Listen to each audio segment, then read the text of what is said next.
Di Sleman, Yogyakarta, situs Ratu Boko mengajak orang singgah ke sebuah kawasan yang menyimpan jejak keraton dan spiritualitas dalam satu bentang yang sama. Dari gerbang monumental hingga spot matahari terbenam di atas perbukitan, tempat ini membuka pelajaran tentang peradaban yang tumbuh dari perjumpaan.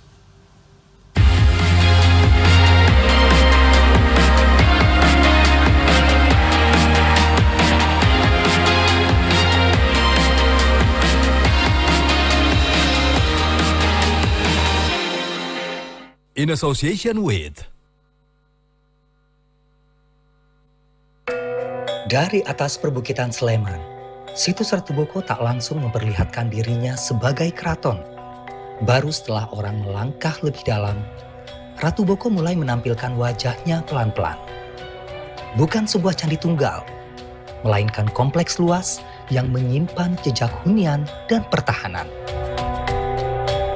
Kawasan ini diperkirakan berdiri pada abad ke-8 di atas bukit setinggi sekitar 196 meter di atas permukaan laut.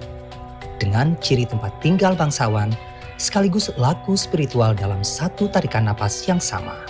Jadi di situs Ratu Boko ini sebenarnya spesial. Dia bukan cuma candi.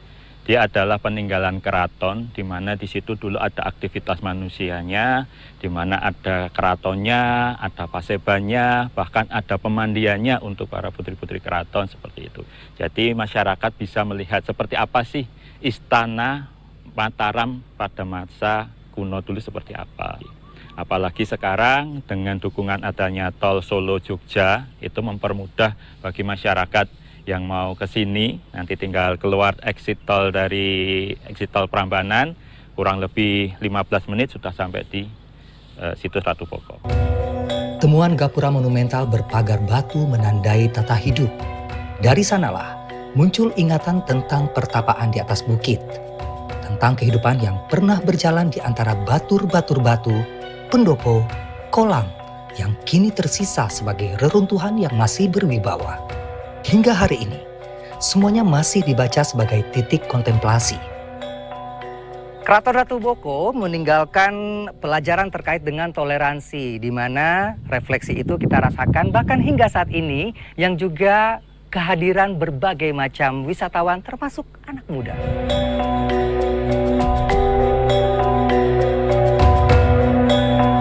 Yang membuat Ratu Boko kian menarik ialah lapis keyakinan yang pernah bertemu di dalamnya.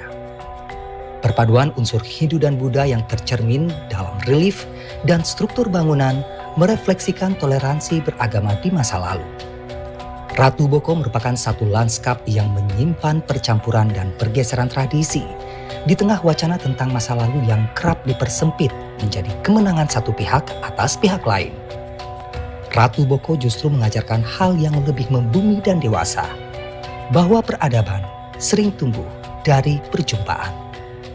Iya, sebenarnya kalau untuk aku kan Gen Z, sebenarnya memang kebanyakan suka yang kafe-kafe estetik mungkin kebanyakan. Tapi jujur kalau aku dari kecil udah diajarin untuk tetap mengenal dan edukasi. Jadi kalau kita jalan-jalan harus banget ada manfaatnya. Buat orang-orang, mungkin teman-teman juga yang seumuran aku, mungkin yang belum tahu coba datang dulu. Terus juga kalian bisa juga pakai pemandu kalau emang pengen tahu sejarahnya. Justru itu bisa menambah wawasan juga. Di tengah pilihan liburan yang makin beragam, mengajak anak datang ke situs seperti Ratu Boko menjadi cara sederhana untuk menyambungkan mereka dengan akar yang sering terlupakan. Dari langkah-langkah kecil itulah, sejarah tak lagi terasa jauh dan abstrak. Ia menjelma menjadi percakapan antara orang tua dan anak tentang dari mana kita datang dan mengapa semua itu layak dijaga. Pastinya punya sejarah sendiri ya, sejarah sendiri. Terus anak-anak kita harus tahu kita harus pelihara sejarah kita dulu apa, ya kan. Lebih edukasi lah kalau buat saya, ya kan. Daripada kita kebanyakan berenang ke mall, ya kan.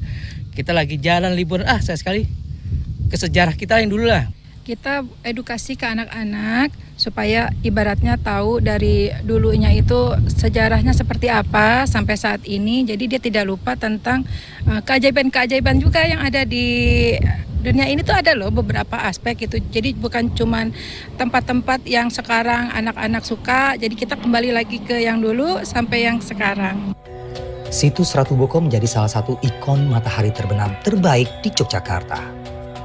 Mungkin lantaran itulah, Ratu Boko tidak pernah selesai dibaca hanya sebagai situs arkeologi.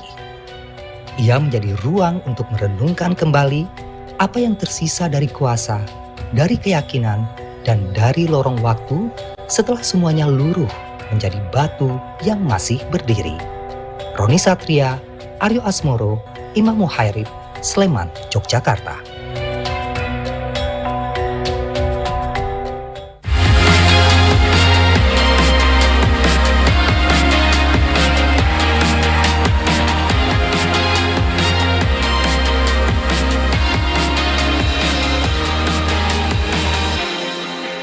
In association with